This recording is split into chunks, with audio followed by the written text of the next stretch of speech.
lovely Crystal Magic. Check out Rooks G. Make sure you like and sub to his channel, please. Let's go to Omega X. Starting in just a couple minutes here. Hello, you lovely, lovely people. Let's get it started. Let's get after it. Photojournalist night.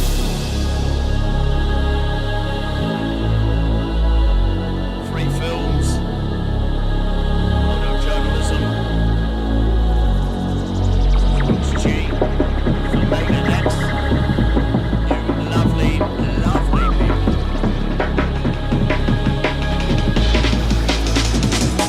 Go.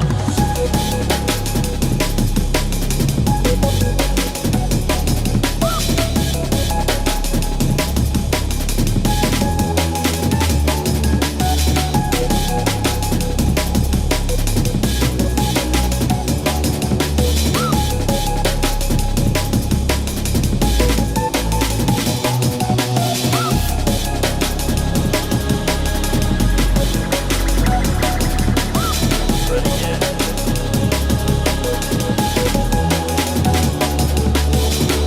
Right, David.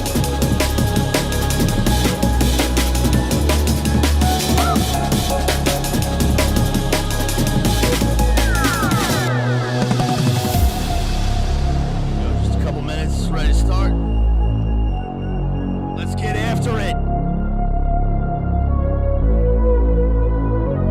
Let's get after it, you lovely, lovely people.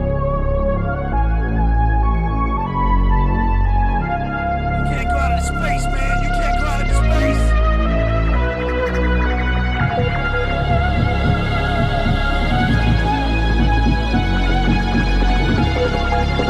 Land on one quarter too fast. I like the physics, man. I like the logic.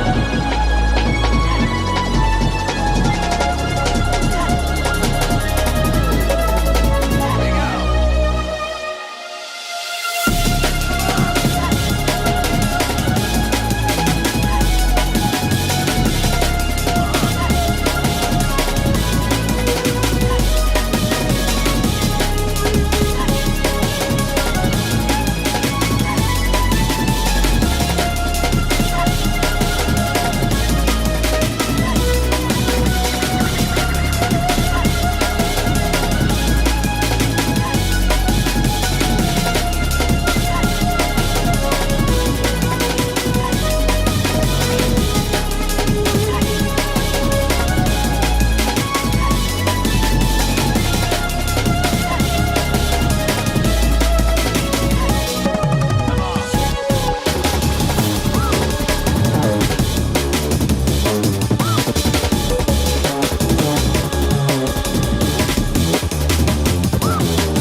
There we go. That's Rooks G. Rooks G's got a new one with Crystal Magic. Yo, tonight we're doing photojournalism. We're covering 3 films that deal with photojournalists. The photojournalist trope in movies becomes a trope of a driving vehicle for the narrative.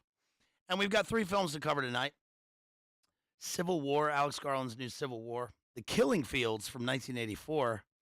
And Salvador from 1986 by Oliver Stone. And shouts out to our friend David Patrick Harry, Church of the Eternal Logos, that I did Amadeus with the other night. They are really coming for that one, folks. They're really coming for that stream. So shouts out to our poet warrior in the classical sense, David Patrick Harry, who is fighting the good fight there. And I was actually going to cover this with him. And he saw it he saw it before I did, and then I went and saw it in the cinema, and we decided, this is talking about Civil War here. Oh man, not great. And I hate to do a dark pill on a movie here, but sometimes we got to do that. We did that with Napoleon, We got to do that with Alex Garland's Civil War, and it's just it. You know, I'm only covering this like at the last minute. I really, honestly, I don't have much to say about this film, so I'm going to try and go into it. It doesn't. It's not deserving of a deep analysis, and it sucks to say that. Voice coming through a bit quiet, really. Okay, well, let's turn it up a little. How about that? I don't want it to go hot, so I'm going to keep it. See if we turn up that volume and see if it goes up a bit, because if I turn it up anymore, I'm just right here, and if I turn it up anymore, it'll go hot. Okay, because I got it all set for. I had it all set for Boiler Room and for TNT Radio the other night. So yeah, you just got to turn it up. Should be good. I mean, again, it'll just. I can't really mess with the audio because it'll just go hot. So I'm just gonna leave it how it is. Hopefully it'll be good. Keep it short and sour, says Moldy Apple. Yeah. So here's the thing. Here's the thing with Civil War. This is Alex Garland. So I've covered a lot of Alex Garland. I've covered not a lot, but I've covered his book, The Beach. I did a full analysis of the book and movie. I talked about his TV show, his series Devs on the members channel. We've discussed Ex Machina sort of back and forth here, and in light of other films. And I haven't done Annihilation. I put off Annihilation because there's a book for Annihilation, so I'm going to read that before we cover the film. But Civil War, more like Civil Bore. That's good, real John Connor. So I went and saw it in the cinema because I was really, I was hoping that there was something I was missing. And I'll say the sound is pretty good in the movie. Garland always does a good job with a good job. Remember in that film, he said the two worst words you can hear: good job. In Whiplash, remember that? No, but the film is. I was really looking forward to it, and I'm not gonna review the film. I'm gonna try and go into some sort of analysis for the film and talk about why it's not great and why it was a letdown. I think there are reasons for it artistically, which doesn't seem to make sense, but I'm going to try and take us through that. But what we're talking about tonight is the photojournalist theme in films, and I've got two other films to talk about tonight, Salvador and The Killing Fields. And also, in light of The Killing Fields, I looked for my copy of Swimming to Cambodia by Spalding Gray. You may not even know what that is, but I read Swimming to Cambodia a long time ago, and I've seen the Jonathan Demme film, and it's interesting because Spalding Gray is sort of a New York. He died recently, but he was a New York performing artist / avant-garde sort of desktop. They parodied him in the documentary Now, and so I looked for my copy of it. And of course, that along with other prose works is missing, but it's okay because I know the work really well. But anyway, that's sort of a tangent from The Killing Fields. But he's in that film playing sort of an intelligence officer. And of course, we got to give honorable mention to the great photojournalist. He's the paragon of photojournalists in film. And that, of course, is Dennis Hopper in Apocalypse Now, right? I'm an American. Zapping with your siren, man. Zapping with your siren. I'm an American. No. He's got plans for you, man. Yeah, he's got plans for you, man.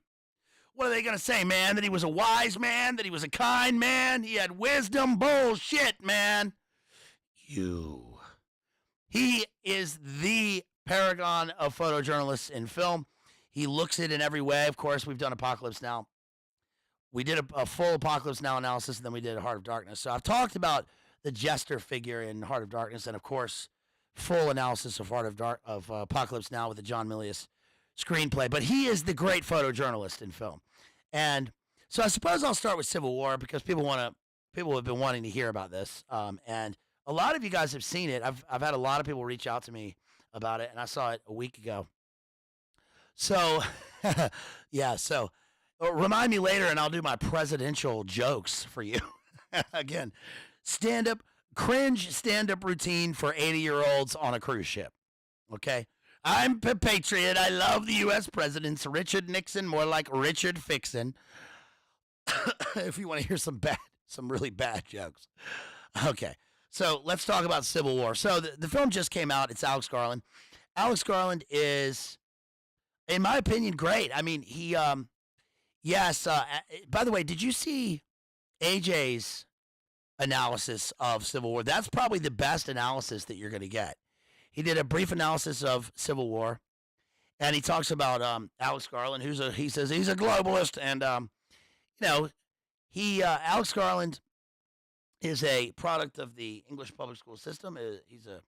He's made some great work, and it's always revelatory and highly predictive. Of course, Ex Machina is that way, talking about AI and devs. In my opinion, is even better. So what this film has is basically the entire cast of devs.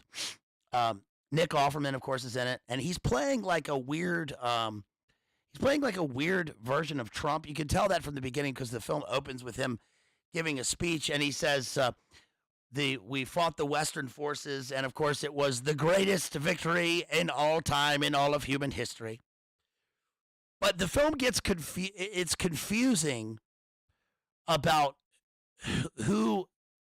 how we can identify the various forces. So we've got basically there's been some sort of a coup, not a coup, but there's a breakaway. Two states have seceded, and that would be the Texas and California. Now this doesn't make any sense. Obviously, all of us are watching this and we're going, "What are you talking about?"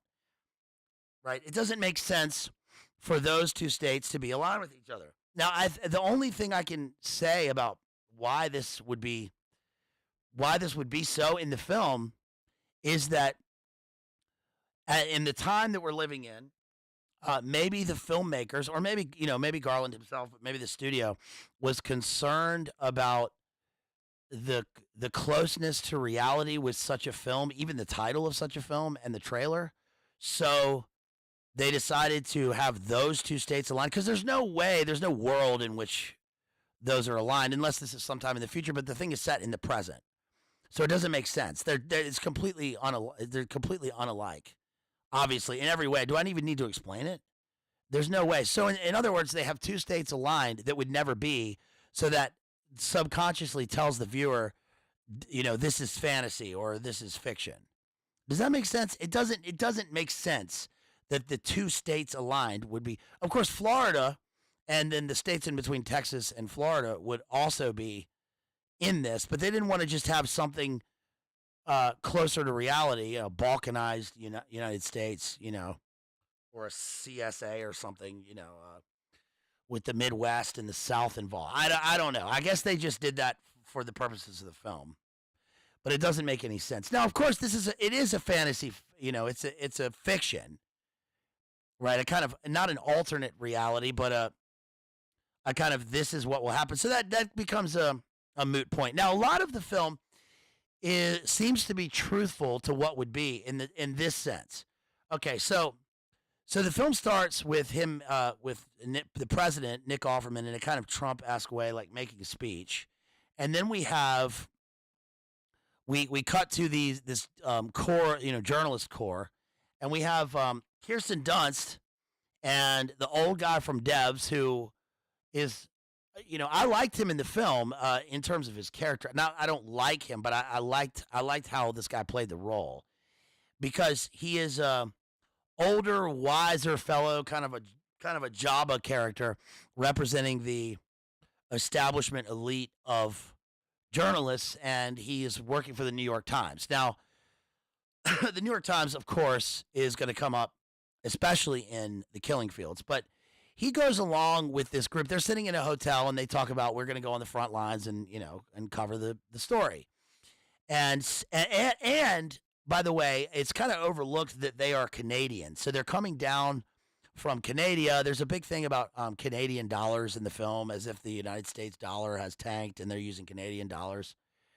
And Kirsten Dunst is in the film, and she plays the lead photojournalist, and she's got a backup handler played by kind of a beta Oscar Isaac. It seems obvious that Oscar Isaac could not be in the film, or is too big for the film now, so they got this other guy.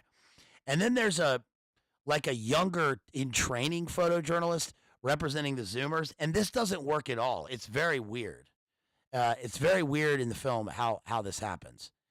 And so they're the kind of news corps, and they get in their Ford Expedition or whatever, and they're going to go down into the United States and make their way all the way to the epicenter of the war scene, which of course is Seville, VA, which is so lame.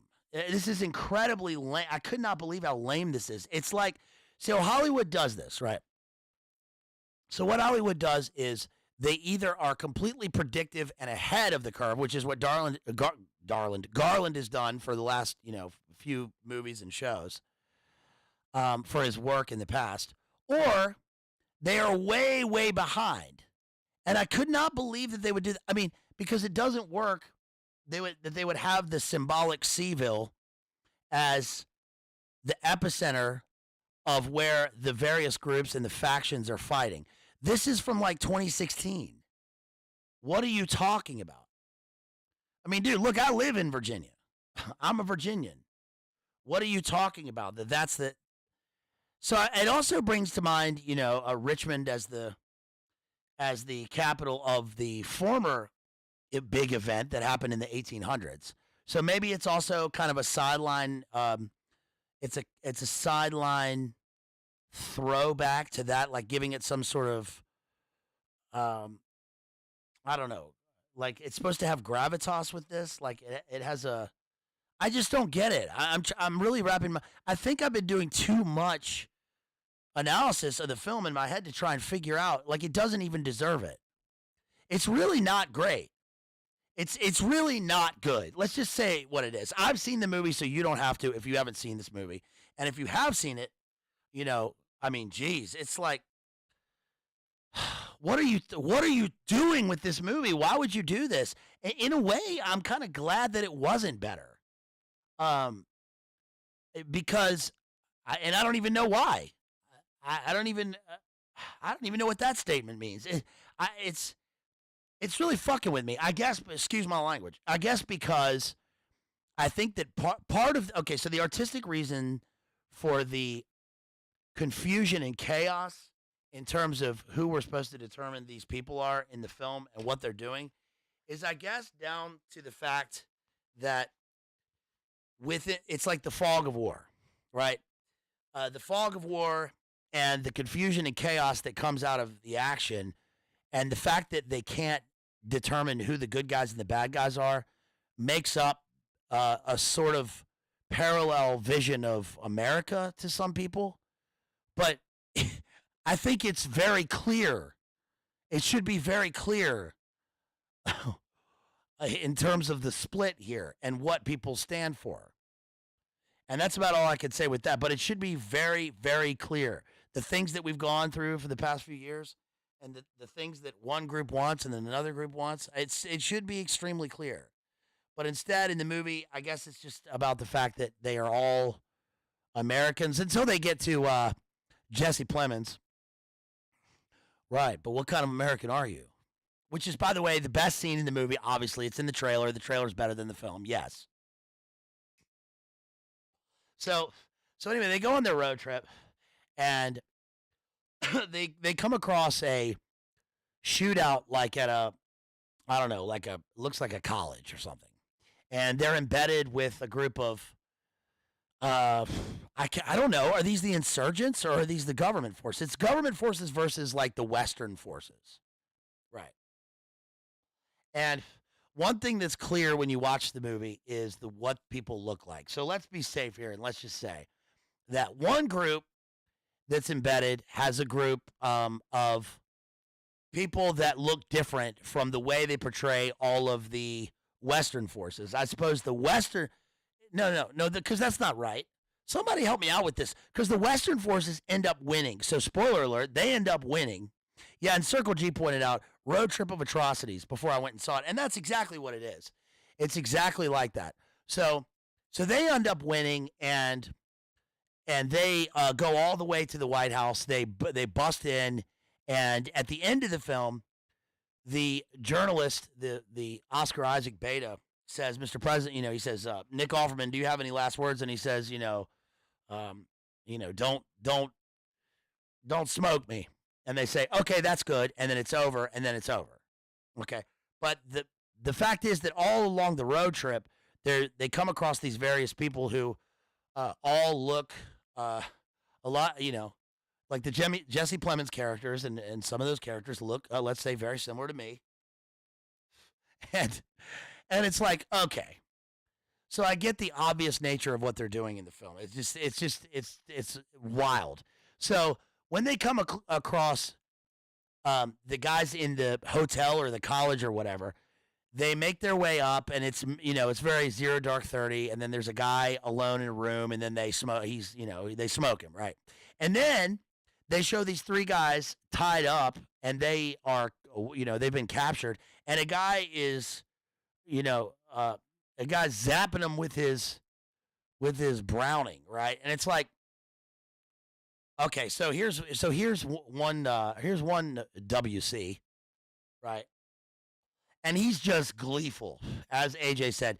He's just gleeful, just gleeful, right? These guys are tied and blindfolded and bound, and they're just gleeful, getting rid of them.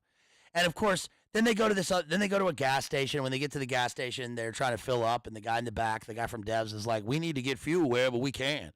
So they're gonna fill up. They don't have a gas pass or whatever. Petrol, yo, put some snaps on the petrol, man. And so they got to pay in Canadian dollars because those are good for some reason. And then the Zoomer photog goes down and sees a couple of people that are,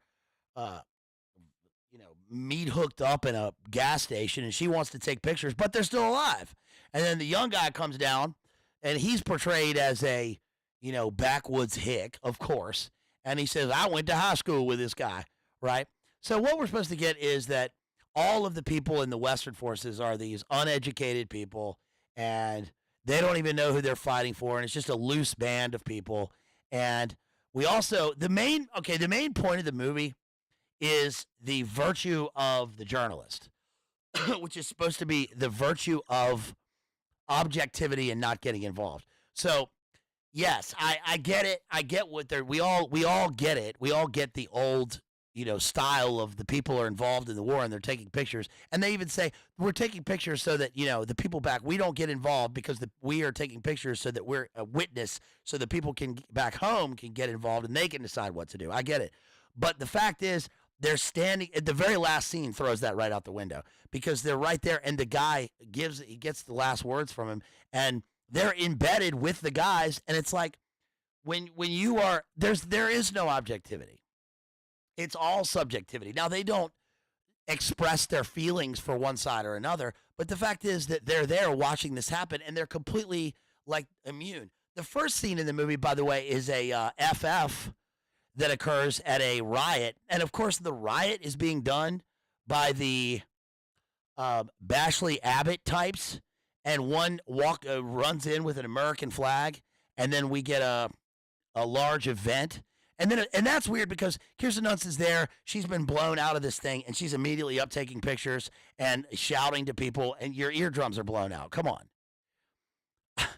And the whole problem with the film is that just like with how Seville was 2016, this thing is acting like the internet doesn't exist, and live streamers aren't the ones that are covering it in real time. This movie acts like it acts like when any big event happens, it acts like we're getting our news from the MSM there on the scene taking photojournalistic portraits of what's happening. Who the hell is looking at that anymore? We can watch this in real time for people who are actually on the scene live streaming. So is this because in the film the internet doesn't exist? It can't be because they're getting cell phone calls. They're getting a television broadcast. I don't remember them anytime checking the internet for anything. Maybe that's a justification for there being no internet and no streamers, but it still doesn't make sense. This is so old to me. This is like complete. It's just funny how only a few years pass and times change so much. even the medium and the media through which you cover these things has completely changed. So I guess this is a movie made for my final sort of reaction to the film is I guess this is a movie made for the normie viewing audience with a completely they're just completely tuned out to the way to what's been happening in the world over the past like 20 years, 30 years or something. And so these are their heroes. It's it's crazy. When they get to Jesse Plemons, he's like in the middle of a field by a lake behind a house with a dump truck full of bodies. And they're just, and they have like a mass grave there. And then the reporters come up and they're like, "Oh, we're lost, but we're taking pictures." Dude, what are you doing? And then, of course, it's a weird scene because, he asks him, "Where are you from?" He asks him, it's the best scene in the movie. He's like, "Where are you from?" The girl's like, "Missouri." And he's like, "See, Missouri, American." He says, "Where are you from?" She's from Colorado. "Colorado, there you go, American." "What about you? What about you? What about you, Sideburns? You like milk?" The guy's in the background. He's from Hong Kong. "Hong Kong, China?" Bam! Gets smoked. You knew that was coming. But it's just so obvious. It's weird. It's like this is like either like what a boomer as a teenager wrote as an idea of a movie, or what you're writing for. You can imagine like trying to sell the movie to a normie. I just don't get it. I don't, and it's weird because I keep thinking like with Garland movies, there are layers. We've gone through. I mean, look at Devs, right? Layers and layers and layers. You look at Ex Machina. There are multifoliate rows, layers and layers of what you could take away from the movie. Not a moral, not a puzzle piece, but a work of art where we can see that there are motivations and reactions, and they reflect the real world, and they're predictive. But with this, there's just none of that. It seemed so empty. I'm talking about Civil War here, Alex Garland. It seemed so empty that because it was worse than Leave the World Behind. Remember Leave the World Behind? I covered that on the members with the members. Shouts out to the members out there. And even that movie, remember, I had such weird problems with that movie because it's like so much, like it's just incongruous. There's just like a discontinuity amongst the people in the movie. Like we're watching tropes or archetypes of people like NPCs trying to react, and they just aren't communicating with each other. And I think the only thing I can take away is that whereas that movie seemed, and Napoleon seemed like they had heavy, like weird AI influences. Like the screenwriters didn't know what to write, so they just got GPT to write it or something. And this movie, I really didn't want to say that about it, but that's the only conclusion I can come to. What am I missing here with this movie? There's not something bigger that I'm missing, unless the whole point is that it's chaotic and there's no point, which is fine if you're going to do that. But it didn't make sense. Kirsten Dunst is terrible in this movie. First of all, she sounds like me. Okay, fine. That's her as a person, but we're watching a character, and there's absolutely zero growth in the movie. She's a total Debbie Downer. She's a doom-scrolling black pillar in the movie. And what happens is when she's talking to the Zoomer protege, she's like, "There's no world in which this is going to work out well. It's going to end badly for you because you haven't been in the war zones. You haven't been in Eastern Europe. You haven't been in Angola, man." Okay, well, neither has she. But I get it. You're telling me that your character is a seasoned photojournalist. Okay, all right. Well, but in the other movies that we're about to cover tonight, the photojournalist they're like they act like real people with struggles, and they react to situations, and they find repugnance in various things, and they want to get places, and they want to do things for people, and they are kind of subversive, but also they're wily and witty. They're like human beings. And in this one, she's just this person along for the ride. Oh, sour-faced, and there's no growth at all. And then, by the way, okay, so at the end of the film, spoiler alert, she sacrifices herself for the Zoomer girl because Zoomer girl wants to get the best shot. She's decided she's going to go for the action, and they're in the halls of the White House, and like there's a battle going on, and she gets in the middle, and she's click, click, click, taking pictures, and then Kirsten Dunst says, no, and goes right in the middle and jumps in front of her, right, and gets smoked. Well, guess what? It's so weird. It's like we're watching a movie through an Oculus head goggles. Very bizarre how she sacrifices herself. Even the way that she stands in front of she lets the bullet fall on her in the movie is very odd. It's like not real. And I'm not talking not realistic. It's not that it's not realistic. It's there's no point to it. There's no reason for it happening. There's no reason the girl had to jump out in front and take the pictures of the hallway. There's just no purpose in this at all. What are you doing? So what if Garland is trolling everyone and he's saying this is the point of the movie? The point of the movie is that there is no, war sucks, war's hell, and it's stupid if we all can't find a way to get along. Maybe that's what he's saying. Okay. But if that's what he's saying, there's nothing else from the higher ups or anybody. There's one scene where we see a bunch of like Blackhawks and Apaches, and then there's like tanks rolled up in lines, and then they go and then they talk about how the old guy got smoked, and he saved him from Jesse Plemons' character. Like he drove up and ran over a guy, and then they got out of there. But what was even the point of that? It's like totally unnecessary. Okay, one thing I'll say, good. Let me find something good for the film. So here's something good for the film. One thing that's great about the film is the fact that there's a scene when they drive up to like an old carnival or something, and it's playing like ding, ding, ding, ding, ding, ding. It's playing Clown World music. And they drive through this thing, and they're like, oh, there's a house up on the hill, and there's a dead guy in the road, so obviously somebody's been sniped. And they gotta, they drive forward a little bit, and then, a round goes like not through the engine block because they keep driving, so that's weird. But they drive up and they drive over the dead guy, and they get out of the car, and then they hide behind a car, and now they know they're under fire from a sniper up in the house.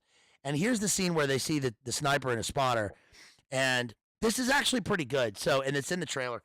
They say, who are you fighting for? Who's up in the house? And the spotter says, he's trying to kill us, and we're trying to kill him, which is great because it boils down. That's what sort of synthesizes and boils down war, I guess, right? It's that whether the sides and, all this stuff, none of that matters when it comes to the guy firing on you and they're trying to fire on him. I get it. But there's a great part in that where Kirsten Dunst kind of lies down sideways and the camera refocuses and we see like little bluebells, we see flowers, and it's just total silence. And I thought this was Garland at his best in the film because it shows that, first of all, we're seeing through the eyes of Kirsten Dunst, who's the photojournalist, and so she's refocusing her eyes like she would be with the camera. And it shows us that in the background we have this sniper, but in the foreground we have nature. And so the nature is supposed to stand for, she's looking at the ground, so that's America. She's looking at flowers and the ground, amber waves of grain. She's looking at America, right? And she's kind of lying down in a dreamlike state. And the silence is important in that sound because what we hear is that basically that's different from the other two films I'm going to cover is that America, the United States is so big. It is so large that oftentimes maybe it takes an outsider perspective like Garland, he's English, to make us, if you're an American watching the movie, to realize just how big it is. And that is to say that if this situation were to occur, there is so much distance between things. So, for instance, when they get to the Jesse Plemons scene, it's like we're in the back of a house and there's an obvious, W crime that's occurred, and there's a pit full of bodies, and it's right behind right next to a lake, and it's kind of the banality of war, I suppose, in that we are walking along with these characters and we're going from place to place, and yet it's not like in the movies where we're going to step on a landmine or we're going to go from one place to another and we got to watch out for sniper fire everywhere we go. They're still on the road and they have long distances to drive where there's no war.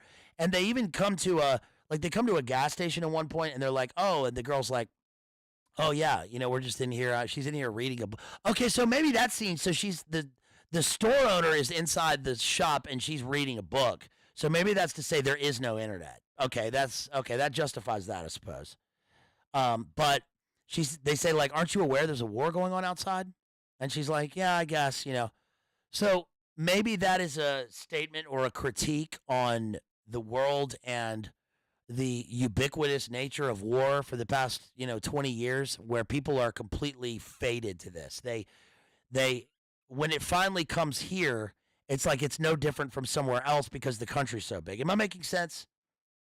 So I think that's a good point in the film. That this is also a good rebuttal against the need, the creepy need for Depop that's always put out there, right? Which is that, there's too many people. I heard somebody say, yes, and DPH, Church of the Eternal Logo, says, I hated this movie, LOL. No, I totally agree with you. Yeah, DPH, I was just talking about how this movie doesn't even deserve an analysis. It really doesn't. I'm sitting here trying to find something about the movie, and it doesn't deserve, I don't think it even deserves it. And I'm only covering it because I watched these two other photojournalist movies this week, and they provide a good contrast to this. So I'm probably giving way too much time to the movie. But it is really shit. It really sucks. I could not believe that it was so underwhelming. And I'm trying to think that maybe that's the point of the movie, that it's underwhelming. Does that make any sense, you guys? I mean, is that the point? Look, when you watch Saving Private Ryan, okay, we've talked about that before, and it's like right from the get-go, it's overwhelming. We see Providence at the beginning. We see all these people in the pillboxes and in the boats, and a guy takes off his helmet. I can't believe I live. Wow, you a lucky son of a bitch. And then he gets smoked right there. So it's like there's action everywhere. And then there's periods of silence after the brunt, the initial invasion of Normandy, when they're going into the countryside. But that's natural for the movie. That fits the landscape and the actual reality of what we hear about Normandy. Thin Red Line. Thin Red Line is the complete antithesis to this movie. Thin Red Line is full of these spatial distances and silence mixed in with a kind of angelic music. But the point of that movie is that we see each of the souls in the movie. Each person in the movie has a soul, and they're in this place and they're fighting, and some live, some die, but it's for a purpose. And even when they find out the purpose of the war, it's horrible. It's horrible that people have to do this. So that's a subjective kind of impressionistic movie. This movie is almost like, okay, you know what? All right, here it is. Here's the last thing I'll say about Civil War. Maybe this movie is fitting for what I've been talking about as far as postmodernism, right? So we have the end of World War II, just before the two big events at the end of World War II, where we have, we have Saving Private Ryan, we have Thin Red Line, both before the A-bomb in Japan. So that's the modern era. Then right after that, we have the postmodern era going up to Big Nine. Then we have postmodern era going up until the year 2020. Now we're in triple postmodern, great R-set era. And maybe the point of this movie is that it is totally anticlimactic. It is just doom, nothingness mixed with silence, and that even the end of the movie with the what's I suppose going to be a balkanization shows you that people are just sort of dead. They're just dead living. They're just completely unfazed. There's no more virtue. There's no more. I mean, the old guy, the New York Times guy, I mean, at least he represents MSM and New York Times and all these things. And it's like, what are you doing? You're going up to the front lines to write your article about it. They're going to take pictures about it, that I guess they're going to disseminate these in a post-internet world. But even he goes up to them when they're about to go up to Jesse Plemons, and he's like, we need to get out of here. I can smell death. This is death. And even that, he's trying to save them. He tries to save the people. He sacrifices himself for them, which is great. That's great in the movie. But But I just don't. I guess this is like. Yeah, DPH says traditional symbolism with an obvious narrative that conforms to the powers that be. I guess this movie is trying to show you that hey, normies, don't worry, this might happen, but it'll be our side that wins. And we have the virtue of journalistic objectivity where nobody really cares about you, but at least you can go and be Skittles. Is that the point? Is that the point? Is that the point of the movie? Because it just sort of ends. It's just nothing. We just walk away not feeling any sort of pathos or any kind of just feelingless. Maybe that is the point with the sort of end result of Alex Garland's arc of work. So you take Ex Machina and then you take Deus or Devs. It's actually Deus.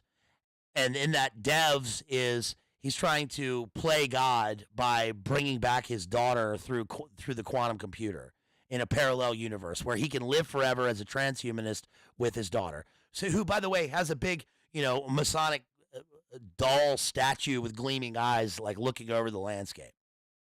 Black cube temple. So maybe the end result of that is where human beings are in this thing and they have become like computers with no feelings, no virtue, no care, no nothing. That's what they're trying to put. I think probably the point is that it is aesthetic terrorism, but on a completely banal stage. Right? It's just nothingness. It's not even in your face horror. It's like in your face nothingness. So that's all I got to say really about Civil War. Should I talk about the other two movies? Because somebody just brought up, who is that? Cyberpunk just brought up Chomsky. Well, guess what? Chomsky plays a role in The Killing Fields. So should I talk about The Killing Fields? Because this is a different movie, and it has the photojournalist in the setting and in 1984, going back to the Cambodian War, going back to Vietnam, where the photojournalist actually plays a role in society, and it's kind of moot now. But the movie was produced in 1984, and it's got Sam Waterston, John Malkovich, and the guy who plays Dith Pran, who is a Cambodian. He was a Cambodian doctor. He's one of the only untrained, he had no experience in movies, and he actually won Best Supporting Actor for the movie. And he came back over to America, and he apparently was assassinated in the mid-90s, I think. They found him in his apartment, and this was it looks like it was unsolved, and it as far as from what I've read, it looks like a result of his actions in the Cambodian War, right? We're talking about the Khmer Rouge. So what happens here is we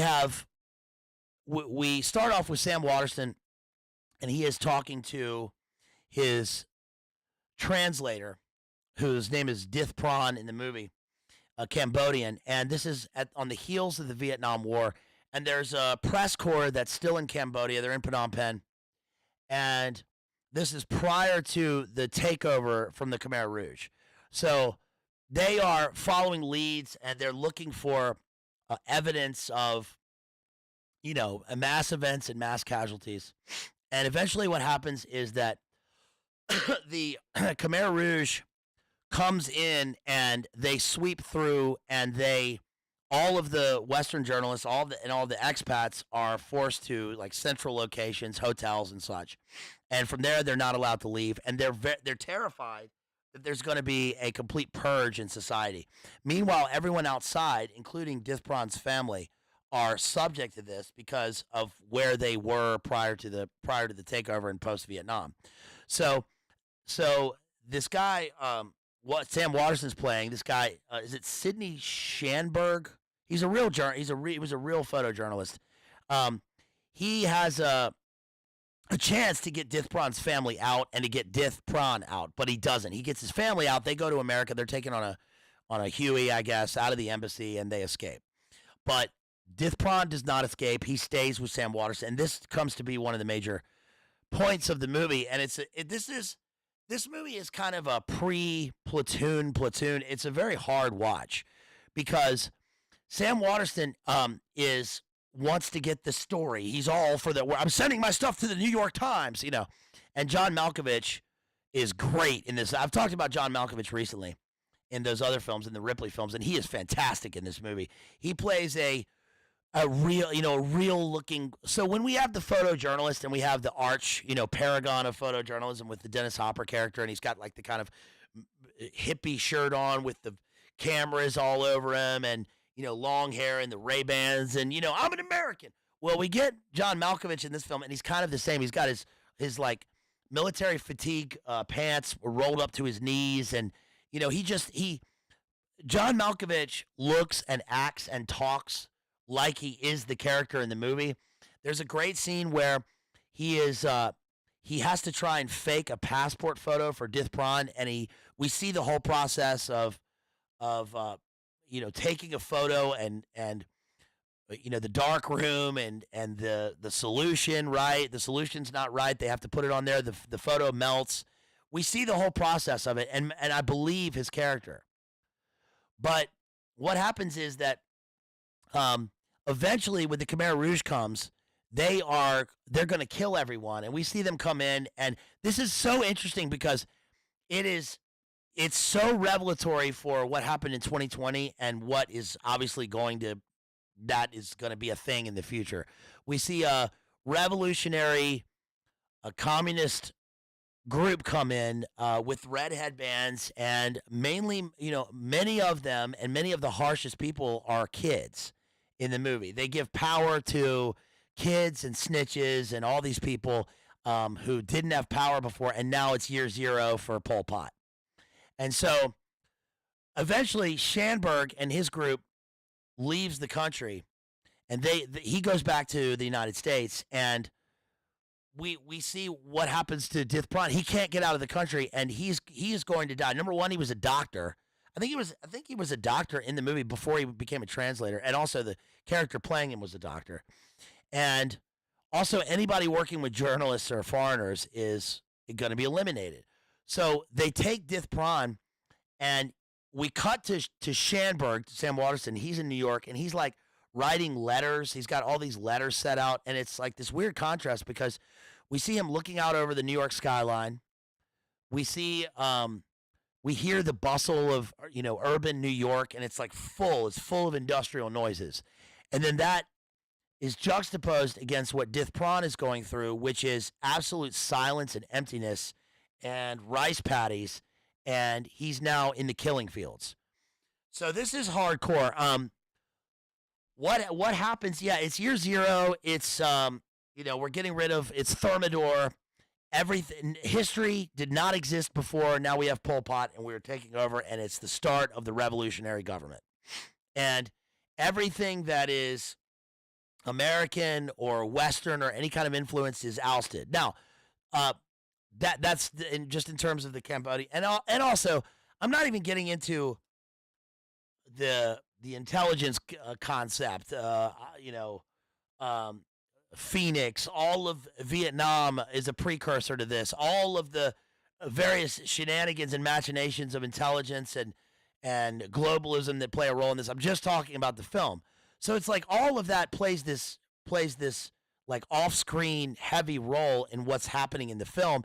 And you do sense though that Sam Waterston character he's obviously not he's not the objective character that Kirsten Dunst's character is in Civil War. In fact, much of the movie he's like interacting with Spalding Gray, who's playing, I guess, an intelligence agent within the, he's at the embassy, and Spalding. Okay, so Spalding Gray. Here's a tangent.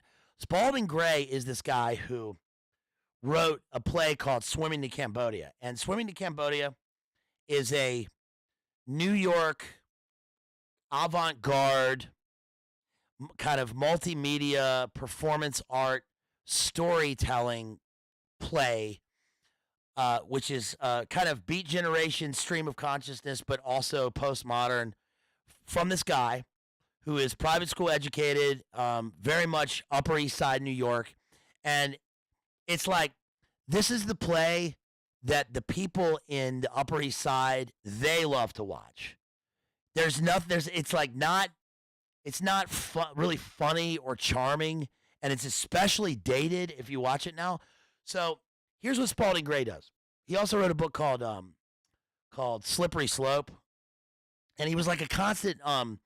He was a constant guest of David Letterman, like as if he's a raconteur, but he's not.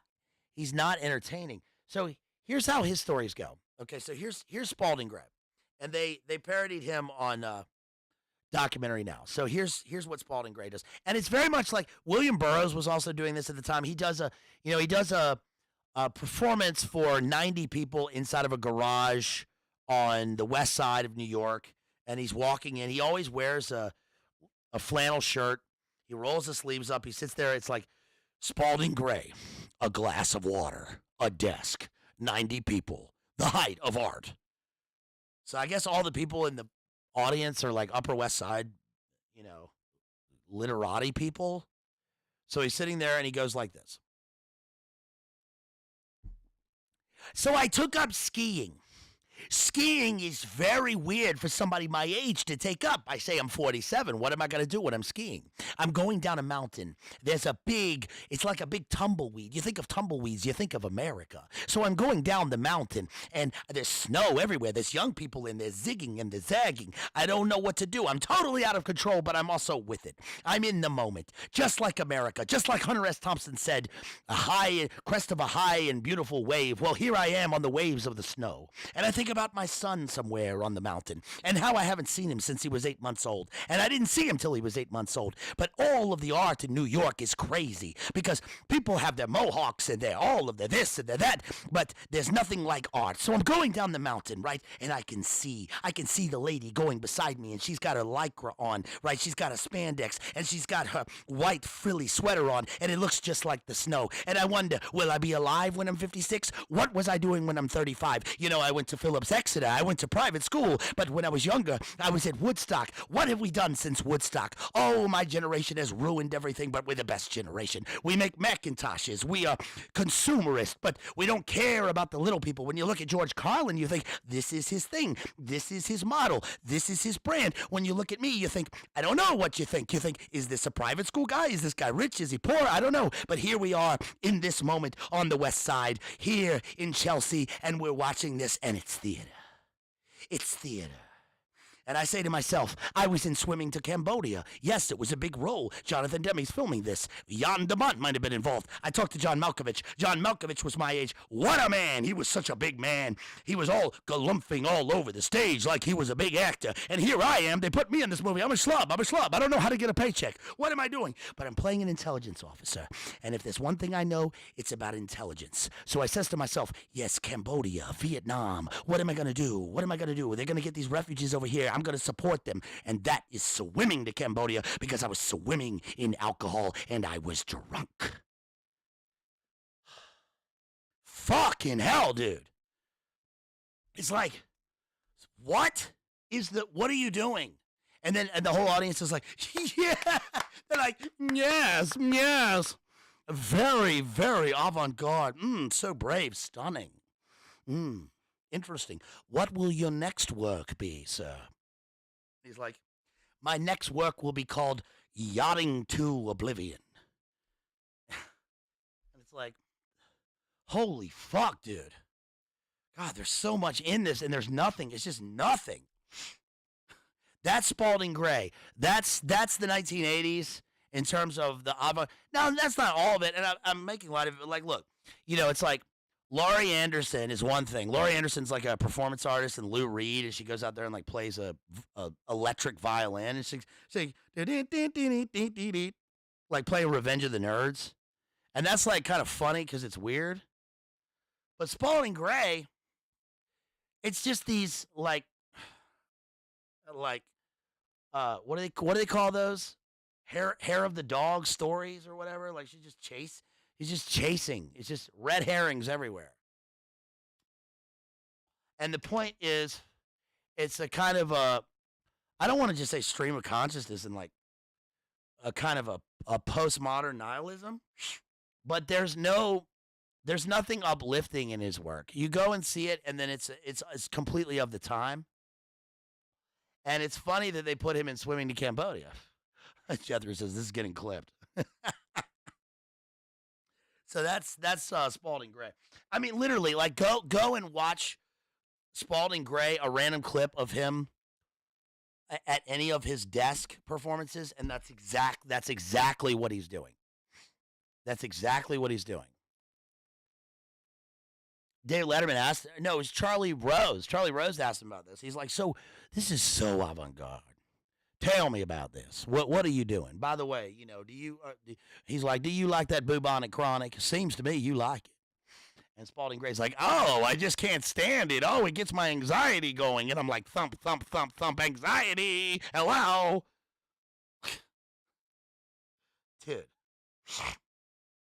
Is this your job? Surely this guy does something else, right? You're going to talk to 90 people in a garage in Chelsea? That's it? Anyway, so the Killing Fields. So this is actually pretty dark. So Spalding Gray gets out.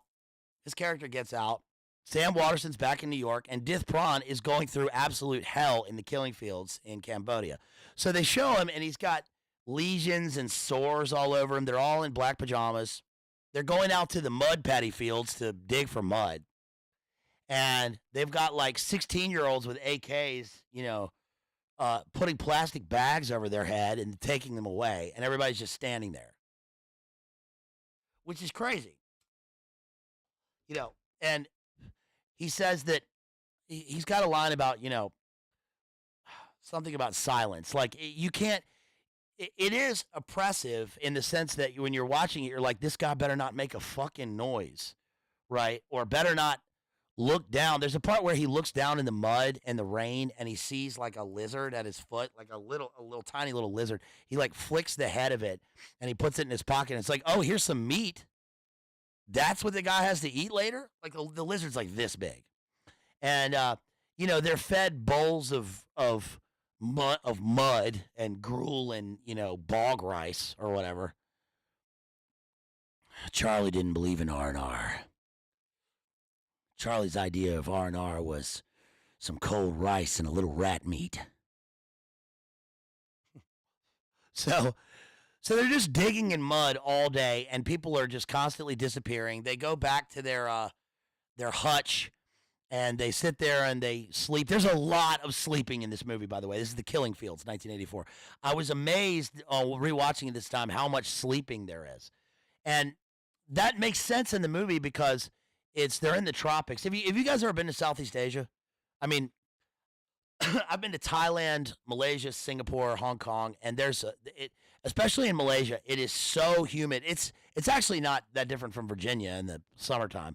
But because it's equatorial, you're in Thailand, you're getting closer to the equator. There is so much humidity; it's almost pungent. It's oppressive how much heat and humidity there is, and so everyone's sleeping all the time. And of course, there's also the obligatory Australian photojournalist in a lot of the scenes, like back at the hotel and at the embassy. Like we get Dith out. Yes, it's a terrible Australian accent. I'm in charge of the bed sheets. Right, there's always an Australian. And there's just a multinational sort of Anglo group of photojournalists. And again, Sam Waterston has taken these pictures of some of the massacres, and he sent them back, and he made the front page of the New York Times. And he's like, look, Dith, we made the front page. And Dith Pran's like, yeah, but my family is gone, and I'm going to die. So what are you doing to get me out of here? What's the point of this? What are you doing? And when they're in the mud fields and the bog fields of the Killing Fields, and he's like walking around, stepping on what looks like branches, and then you see that it's skeletons and like shards of arm bones, and you're like, dude, you need to seize one of these guys and start. You need to turn on that saw and start. Turn on the apocalypse now. Help these people. Save yourselves. Get out of here. Get out of here. So eventually he tries to escape. He makes his way, drowning through this rice paddy full of blood. And he makes his way through the killing fields where there's like skulls as far as the eye can see. It's where they dropping all the bodies in the rice paddies. And then he gets picked up, of course, and he gets caught like trying to make his way through a bamboo fence, and he gets brought back and beaten, and it's terrible. And then he gets set in front of this general-looking guy, and you can tell he's the general. This guy's the Khmer Rouge general. You can tell because he's got good hair. I mean, honestly, that's why. This guy's got a nice head of hair. And he's got kind of a wise look to him, so you can tell this guy's the general because he doesn't look skeletal and sort of humanoid like everybody else trying to kill him. So then there's an extended sequence of them trying to speak French to him, and Dithpron's like, I don't speak French, and then finally he speaks English to him, and he's like, yes, I speak English, and then we learn that the general has been hard on him, not because he wants to suss out the intelligentsia or the spies, but because he wants to find someone that can take care of his family, because he thinks that Pol Pot has gone too far and he wants to get his family out. So he sends Dithpron a little package wrapped in patty leaves full of $60 and like a passport or something. And he takes his son and he gets out of Dodge. Well, he gets his son, gets out of Dodge. There's another guy. They get chased by more Khmer Rouge. These guys seem to... It's kind of like Civil War where there's big spaces of emptiness and no sound and just trickling water and the sound of like rustling leaves going through the marshland. But otherwise, these guys come out of nowhere with their red sashes and they start, AKing everybody. And so then everybody dies except for Dithpron, and eventually he makes it out, and then we see Sam Waterston back in New York, and he is winning. Schanberg is winning an award for his brave journalism and giving a speech at the Plaza Hotel. So he gives this speech, and this is dedicated to Dithpron, the man whom I owe everything to, right? Meanwhile, Dithpron is still back in Cambodia in the damn killing fields. Well, he goes into the bathroom afterwards, and Malcatraz is in there, and Malcatraz is like, you fucking asshole. You had the chance to get this guy out. Instead, you wanted to come back here to your cocktail parties and your Plaza Hotel and win your fucking award. And Sam Waterston's like, I did everything I could. I wrote letters. Well, then they get news that Dithpron is alive, and he gets to the United States, and he gets him out, and happily ever after. But the point of the movie is not only talking about the photojournalist and how that exposes everything to the audience in the United States, because at the time, what some of the overlays that they show at the time, I mean, it's funny because this and Salvador are great examples of where like the left was back then and how it's everything has pitch shifted, right? How the Overton window and all that has moved, and how James Woods and Sam Waterston are the brave, like, lefties going against the war. They're anti-war, and they're taking pictures of war crimes. But now, with Civil War, they're still in the same paradigm. Hello? Everything has moved. Everything has totally shifted. So at least Malcatraz's character calls him out on this and is like, no, you are one of the guys. Now, speaking of Noam Chomsky, the reason Noam Chomsky came up at the beginning of this part of the film analysis was that Chomsky mentioned killing fields in Manufacturing Consent, and he says basically that the film serves as an example of what furthers the media industrial complex. So it paints the war in simple dialectics when that is not actually the case. Now, say what you will about Chomsky. What he's saying here is that the movie paints the picture of the war as with montages of Nixon saying that there are no U.S. advisors in Cambodia. We are not involved in Cambodia. And meanwhile, Sam Waterston is on the ground taking pictures, and the U.S. is bombing. There's a scene where he confronts, Craig T. Nelson, and he says, Craig T. Nelson, what's the deal? Is it true what I've heard that basically a B-52 bombed the center of a Cambodian city and just, killed 3,000 people? And he's like, I have no comment.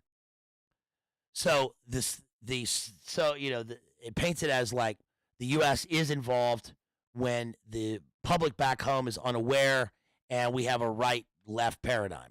But Chomsky points out, I'm just saying this in a basic sense, points out that it's not so simple. That in fact, the anti-war movie is not painting a pro-war point, but that it is furthering the interests of the United States in terms of painting the Khmer Rouge with the light of the ultimate bad guy, which gives the United States a moral right to get involved in a foreign conflict. When in fact, the United States is already involved in the conflict, and the globalist interests are far more involved and complex than that. Does that make sense? So, in other words, it's like, oh, you watch the movie and you go, oh, well, Pol Pot is doing this and killing all these people, and they've got a paddy field as far as the eye can see full of skulls, so we got to get involved.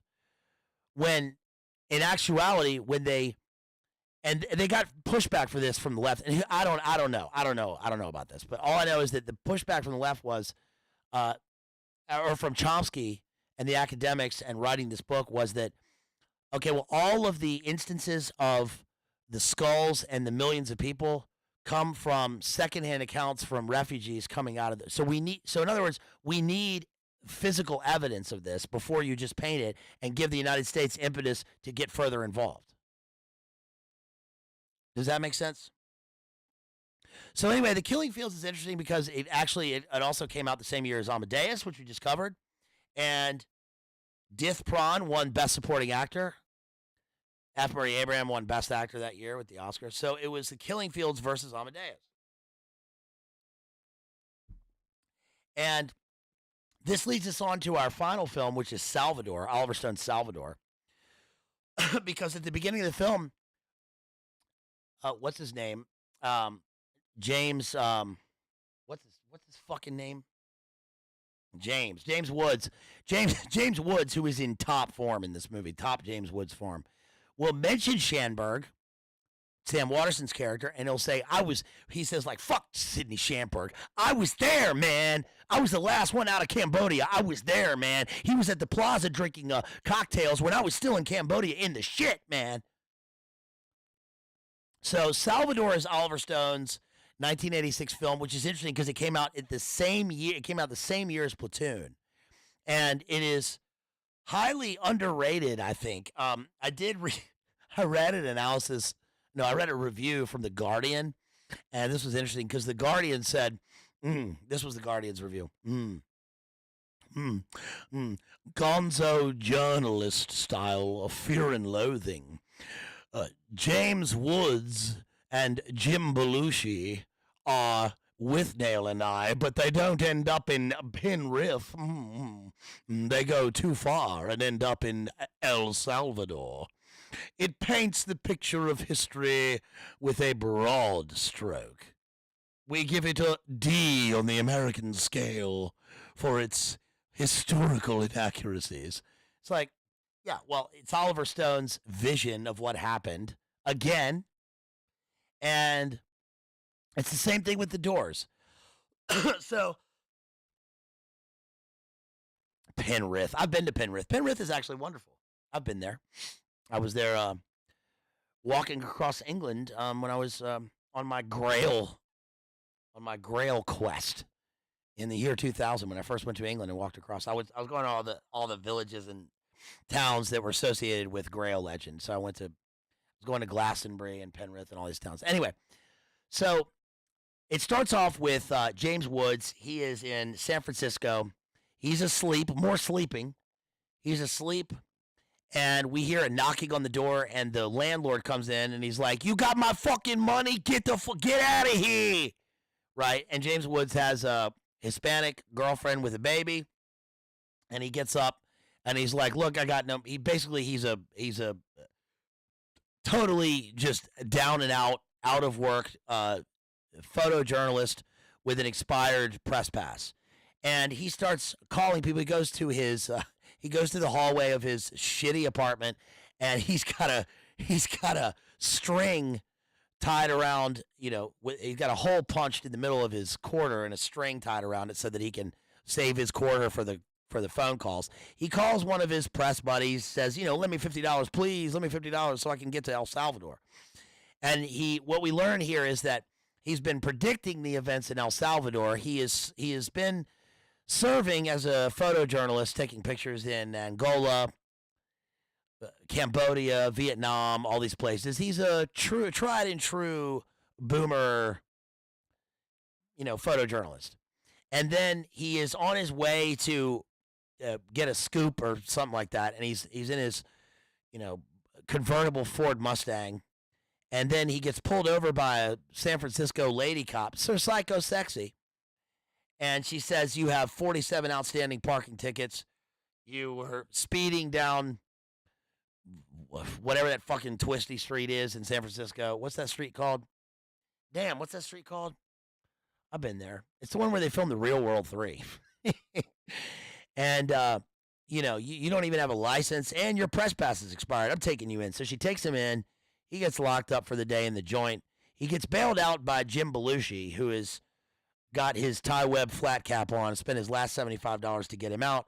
Then they're in the car riding down the highway, and we learn that Jim Belushi bailed him out because he needs a place to stay because he's an out-of-work radio DJ.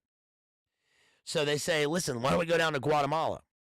So they basically drive all the way down California through Mexico. They get to Guatemala and all this stuff. And when they get down into Central America, they get pulled over by a gang of guerrillas. And the guerrillas are like, I don't know. "Tienes un billeta," right? Where, give me your shit, right? Give me do you have permission to be here? And James Woods is like, "Well, I know Colonel Gaddafi or whatever." And so they think they're going to get shot, and they get put in a people carrier. Jim Belushi, he tells Jim Belushi, "Whatever you do, don't get on the ground. Don't get on the ground. They're going to shoot you." They start seeing bodies by the side of the road. This is the 1980s. This is post Operation PB success Guatemala. This is full on Contra era El Salvador and Nicaragua. All of the shit, right? But it's actually it takes place before the election of Reagan, so it's like 1980, 1981. Okay, and they get down and they meet this Colonel Gangster who is in there with the death squads or whatever, and he likes James Woods because James Woods did a story on him before he left, and then we learned that James Woods has a girl down there with a kid, and he spent a lot of time in Central America, so he knows his way around. But they're constantly looking for money, and they're looking for like pills and all this stuff. And finally, he tells Jim Belushi, who's just tagging along, he's like, "Get the fuck out of here. This is work for me. I'm at the embassy. Get the fuck out of here. I can't have you hanging around me," because Jim Belushi is just totally out of it. And I guess it's kind of a weird anti-Dante's Inferno because they go into these hellish zones, and James Woods is a sort of a Virgil taking the vocal Dante Jim Belushi, but he loses him in the sixth circle. So and it's also an obvious kind of Fear and Loathing throwback, and they are kind of gonzo journalists, like sort of totally out of it. They end up and they go down to El Salvador because this is where yes, James Woods and Noriega, same dermatologist. This is where remember John Stockwell and talking about the death squads in El Salvador, Guatemala, and Nicaragua are in full force. And we have Iran-Contra, we have all of the Sandinistas and the CIA, and all of the various shenanigans are coming to a head in this place. Well, the point of the movie is that James Woods becomes aware of a massacre, and he goes out and takes pictures with, what's that guy's name? John Savage. and they get a picture of this mountain of people dead strewn all over the muddy hills again. So listen, man, if you're in a place where there are muddy hills, like hills and mountains just made of mud, it looks like that's going to be the bad place when the Garland Civil War thing pops off, right? You don't want to be around there. That's where they're going to dump everybody because it's the same in all three movies. And eventually, we learned that he is compromised by his people at the embassy. James Woods goes to the embassy and he's trying to get pictures and access to these places where military events have taken place so he can get some work, right? But over the course of the movie, this is the opposite of Civil War. He becomes so involved in the local population and in events, mixed in with his constant carousing, and there's various scenes of him getting jumped. You know, he's going to get killed like all just throughout the movie. And eventually he goes, there's a church, and there's a group of nuns there, American nuns, working through an NGO, and they're trying to like heal these children. And this is the place where everybody goes to find the disappeared ones, just like in, Chile. And the guy who plays he plays the right-hand man in Three Amigos, which is funny because this was the same year as Three Amigos. Remember that guy? Isa Sweater! The guy who gives him the sweater. He gives El Guapo the sweater. That guy is the head, fascista or whatever, who says, now Reagan has been elected. Finally, we have a man in the Blanco Casa with some huevos, right? And he goes, I have this bullet. Whoever takes out this priest. Because this guy wants to take out the priests because the priests, he says, have been subverting the population with their Sandinista Soviet degeneracy. And so eventually there is a hit squad that goes into one of the Catholic churches and smokes one of the priests in front of the congregation. Now we have out-and-out revolution. Eventually, the cute nurse woman that James Woods has been talking to, this poor woman, they talk at a bar, and she's like, I'll see you later. She gets on her motorcycle, drives off, and she's like, yeah, I'm headed back to the border, and I'm going on the airplane road with the nuns, and the nuns are going to get me out of the country. And James Woods says to her, just be careful when you're on the airplane road. So she gets on the airplane road with the nuns. They get pulled over by a gang of, by a death squad, and she gets the worst. She gets the R word, and then she crosses herself. Guy comes up to her and smokes her with a rifle. This brings in the ambassador.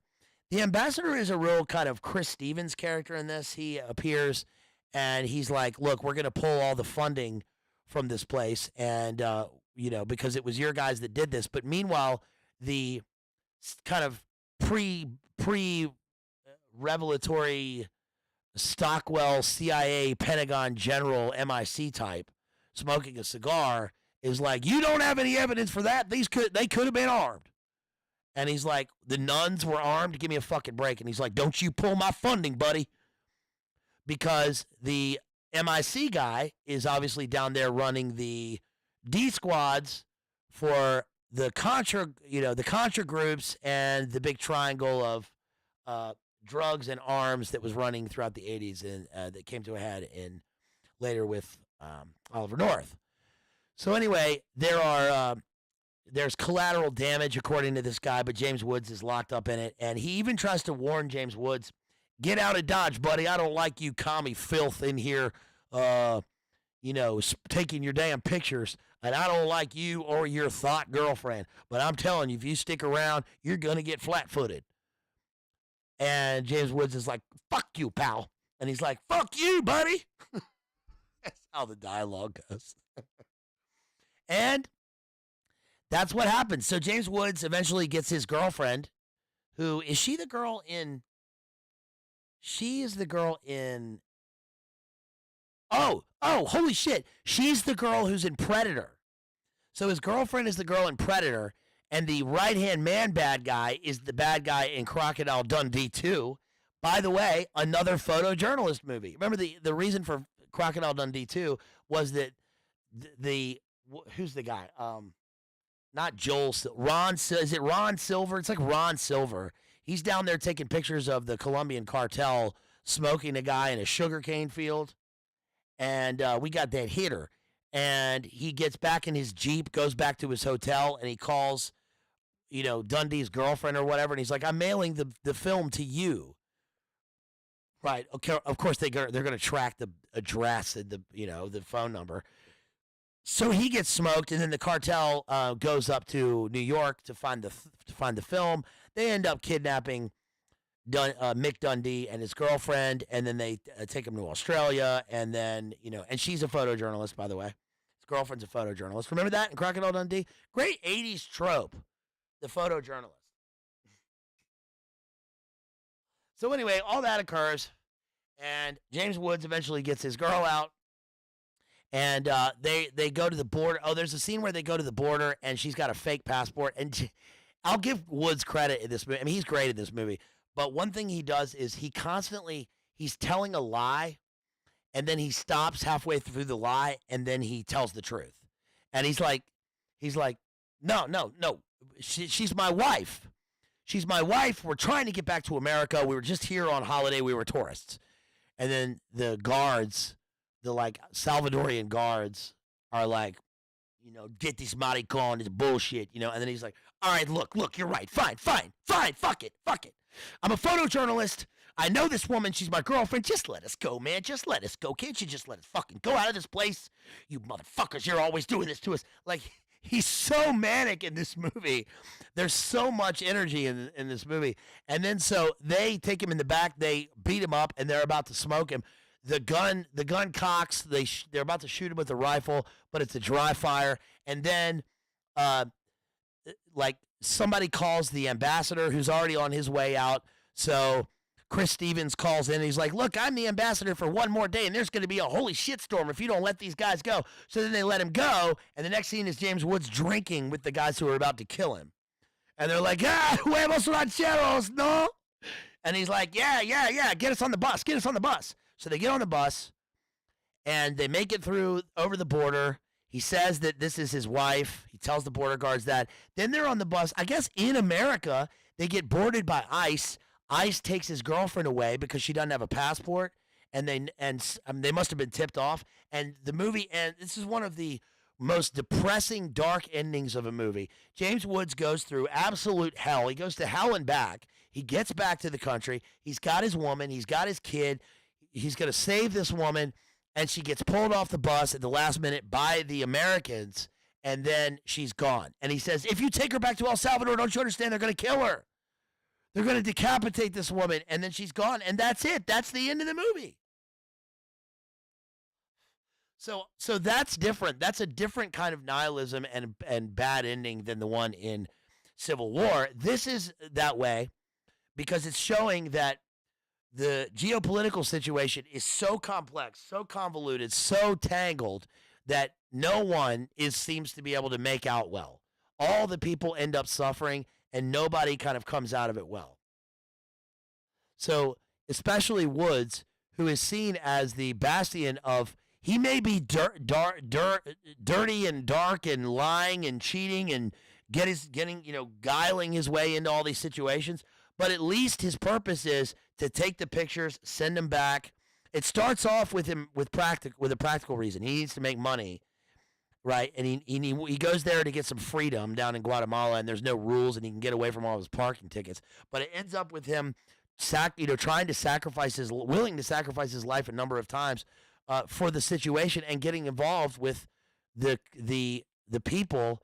And he's fallen in love with this woman. And then at the very end of the movie, even that's taken away from him. So it shows that the situation is fucked. And that's the movie. So the Killing Fields ends up with a happy ending, even though we know that the guy seems to apparently was hunted down and assassinated in L.A. afterwards, the actor. I think they found his Oscar, and it was like all the gold on his Oscar was rubbed off because it was his proudest thing, showing people everything. I won this for my people or whatever. But that's it. So in other words, the three movies in totality, I think, show us the extent to which the United States military and intelligence, as the the enforcement arm of globalism, fucks up all of this stuff everywhere. And I'm not talking about, obviously, like Norm said, Norm, support the troops. No, I'm talking about the geopolitical machinations of all of these people. It's basically this is like Smedley Butler's warning put into film. This is the result of it. And it's pretty dark, but it's also pretty revelatory because it shows, again, how much everything has shifted and changed but stayed the same. So the regions change, but the areas of the chessboard change, but the chessboard still remains. And in a sense, all of that is a game to be brought back home, which ends up with, I guess, with the Civil War Garland movie.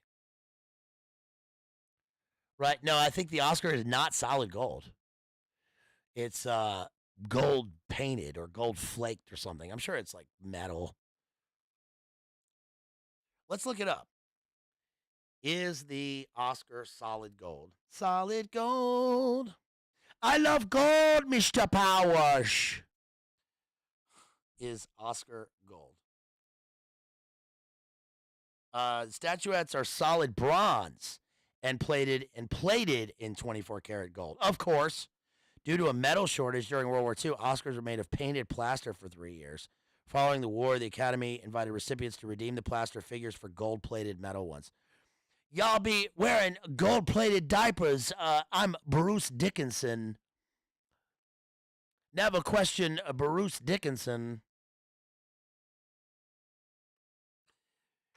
Speaking of which, total tangent here. I saw a video. I happened to see a video today of a guy. This guy was, I guess, like Portuguese Dutch. This video had like 15 million views. And the video was on how to not breathe through your nose underwater. And, okay, so here's how the video went. The guy goes, "Sure, welcome to my YouTube video. I'm going to show you how to go swimming underwater in the agua, which without hurting your nose. So what you do is when you dive into the water, into the agua, you want to make sure you get a little bubble. You breathe in before you jump in the water.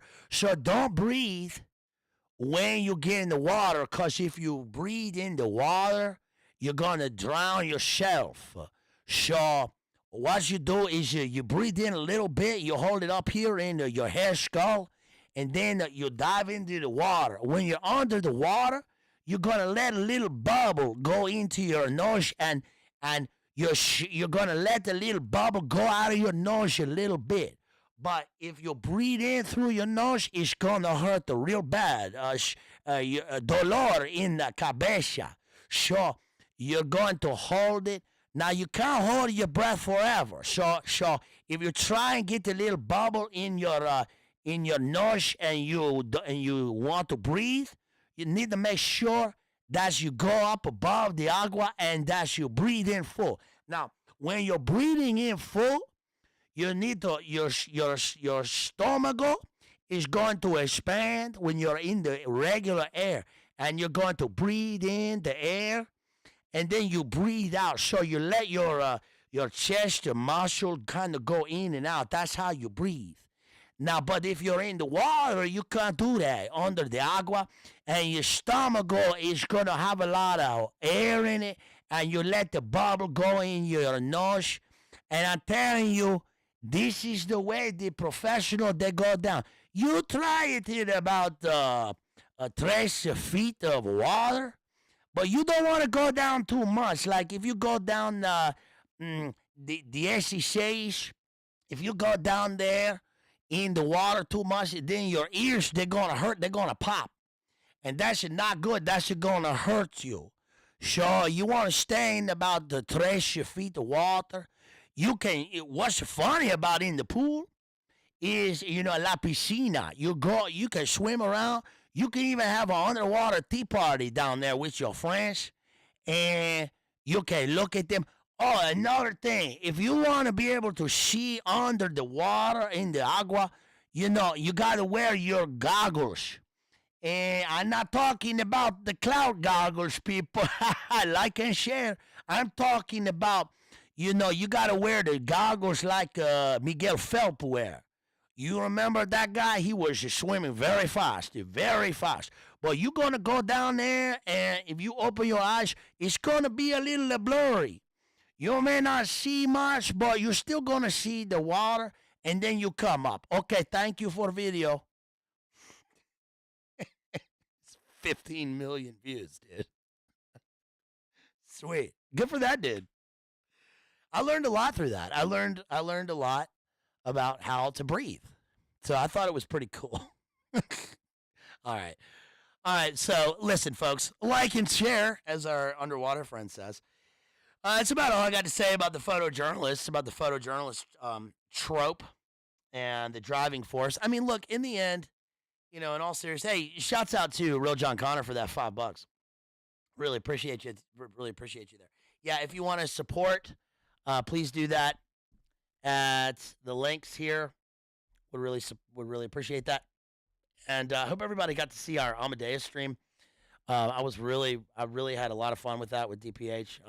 We went deep into Amadeus by Milos Forman. Yeah, Milos. Remember Milos Forman loved Norm Macdonald. He put him in like 2 of his movies. Remember he was in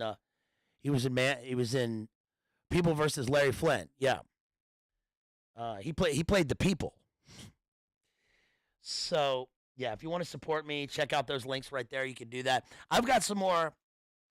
Would you ever get Jethro to sponsor a Louis Ferdinand Celine stream journey? Take the highway to the end of the night. End of the night. Or an Antonin Artaud stream? Yeah, sure. I would do Antonin Artaud or Celine. I've talked a bit about Artaud quite a bit, but I would do Theater of Blood and the Artaud streams. Of course, Crispy knows Artaud because Artaud ended up looking for a magical wizard staff in Ireland. And Celine, need to try to do some Celine.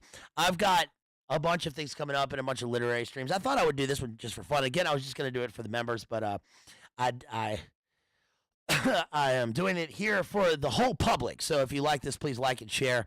And you can support me anytime at madmaximalism with 2 X's at gmail.com. PayPal, Cash App, Venmo. You can hit the super chats as well. Ask me questions. And yeah. So, it's been taken down a bunch of times, but our Based warrior, he's an American, the right kind of American. DPH has been fighting the good fight, trying to get that back up. But it's also on Rockfin. You can check that out. Also, I did an analysis of, that's right. Also, I did an analysis of Civil War already on Boiler Room last Friday with Hesher. You can check that out. Go to Boiler Room. At TNTradio.live. You can check that out with Hesher, my appearance on there in the final segment on Friday. And also on Boiler Room last Thursday with Hesher and Ruckus. I did an analysis of Civil War on there as well. So this is my third dive into that. I'm not going to discuss it anymore. We've done full-on Garland Civil War now. But I probably will be doing Annihilation in the future. I need to get the book. I need to get the Prince Harry book. I want to do that. I'm doing Franz Kafka's The Trial. I'm reading Jesse Ventura's 63 documents you need to read. Right? The Gulf of Tonga. And I'm also reading Tenant of Wildfell Hall. And I've got this Cuba Libre book. I got a bunch of books that I'll be covering soon. Shouts out to everybody out there on a Wednesday night. Really appreciate you all. Let's see if we got any support through Super Chats. Pretty quiet night here, folks. Pretty quiet night. That's okay. Shouts out to everybody out there, all my friends and family. Please make sure you, yeah, Crispy. No, we love our Natasha. We love our Natasha. We love our Natasha. Natasha, we love you. Please come back to us. And if I get some more super chats, or for next stream, I will do my cringe 80-year-old full-on U.S. president's joke segment. But one of them is, I think about Natasha like JFK, right? JFK, more like JF stay. You left, sir. We miss you. Please come back to us. Okay. So, let's see. Cyberpunk says, I sent Cash App, bro, for your stream. Let me check it out. Let me check it out real quick. Thank you for all the support I've been getting. Really appreciate it. Hey, Cyberpunk, thank you for that $5 Cash App. Really appreciate you, sir. Thank you so much. Thank you for supporting. Always appreciate the support. And let me look at some of the other ones one more time. Ronald Reagan, more like Donald Fagan. Steely Dan was the president.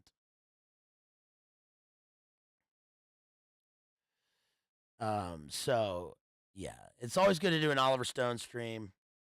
Love Oliver Stone. It's worth checking out these movies. I mean, it's certainly worth checking out the Killing Fields. Killing Fields is definitely a movie worth watching and getting into the deeper analysis, especially going back and reading some Chomsky and see what he had to say about it. It's pretty interesting. And shouts out to all the supporters recently. Let's see.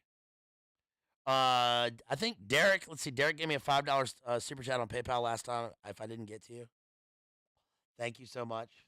Shouts out to John for that $5 on PayPal. Yeah, I think I gave him a shout out. Shouts out to Jason out there, our big supporter, Jason, holding it down. And I think that might be about it for tonight. So, love you guys. Make sure you go to Rooks G and check out Crystal Magic, which I'm about to play. That's his new single. I hope everybody has a wonderful week. Tennessee Williams stream. I've done Tennessee Williams. I did A Streetcar Named Desire and A Glass Menagerie. If you want to see further Tennessee Williams or anything like that, you can hit me up, sponsor a stream. We've done, I mean, we're at over 200 streams here, and a lot of those streams cover multiple works and sometimes multiple authors and multiple poets. Another one that ties into this one would be The Quiet American. Graham Greene's Quiet American is tied in with this stream quite a lot. I mean, the reason that the Khmer Rouge gets overthrown is that the Viet Army invades Cambodia, which they discuss in the film. They're afraid of the Viets coming in. And yes, KF, we're about to be done. So everybody, please make sure and go watch those movies. Check out some movies. I'll probably be going to see, what's it called? The Ministry of Ungentlemanly Warfare. Why not? Right? It's a Guy Ritchie movie. I like reading about David Sterling in the early days of the Long Range Reconnaissance Patrol and not Long Range Reconnaissance Patrol, the Desert Group, not the LRPs, the Desert Group and the SAS. This is the new Henry Cavill movie, so it's an action movie. I'll check that out. I'll see what else is out there. There's not really anything else coming out. I mean, really. And I'm just doing my continuous reading. I just reread Paradise Lost again. You can check that out. So go back into the archives and watch those. Please, I'll be doing a member stream in the next few days. If you're not a member, please grab a membership. That helps me out a lot. Twister. Oh, there's a new Twister coming out. Yeah, Circle G says, what about Twisters? Yeah, I'll probably see that. It'll probably be terrible, but I like the first Twister. I saw that in the cinema when it came out. Maybe that'll be fun. I like disaster movies. We'll see. I don't think it's trying to be anything good, so maybe it'll be fun. Might have to scrape up the dinars for a deep dive into the oeuvre of Paul Verhoeven. Okay.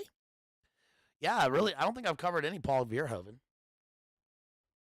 And yeah, so that's I think that's about it. Okay, you guys. Saturday Night Fever. Saturday Night Fever is fun. Talk about dated, right? Saturday Night Fever and the movie Airplane go together. There's a great sequence in Airplane, remember? Yeah, the first Twister is really good. I recently rewatched it like last week. The one with Helen Hunt and Bill Paxton. NPSH, food. Food. It's got Carrie Elwes in it.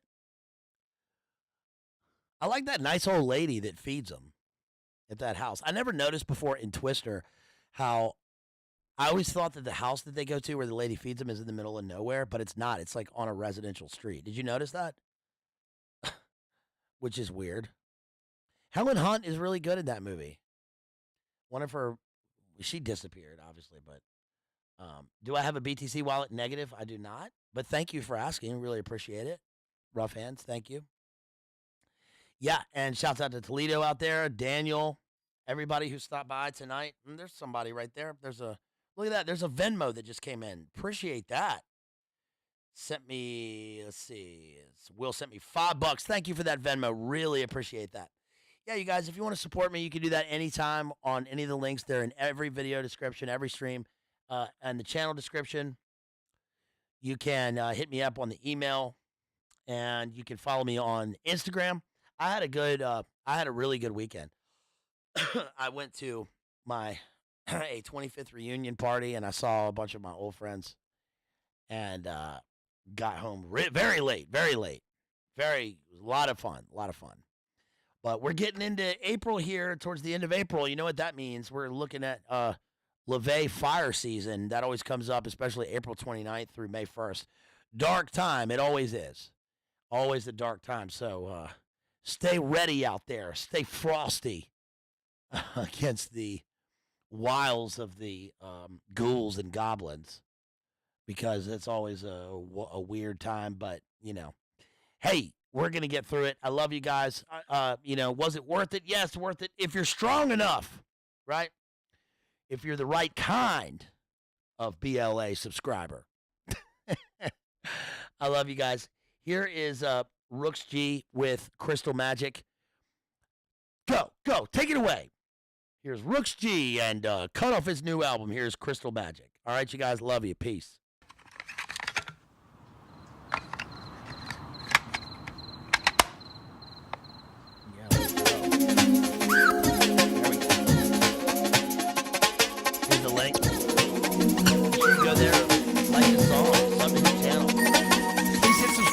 Channel. If you are not subscribed, please hit subscribe to my channel. Watch those old videos. Support me. Tell me ideas. That's it for our photojournalist stream. James Woods.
shouts out to KF out there for that $10. Thank you so much on Venmo. I just caught that Spalding Gray impression. That was fire. Hey, thank you so much, KF. Really appreciate it. Thank you. Look at that.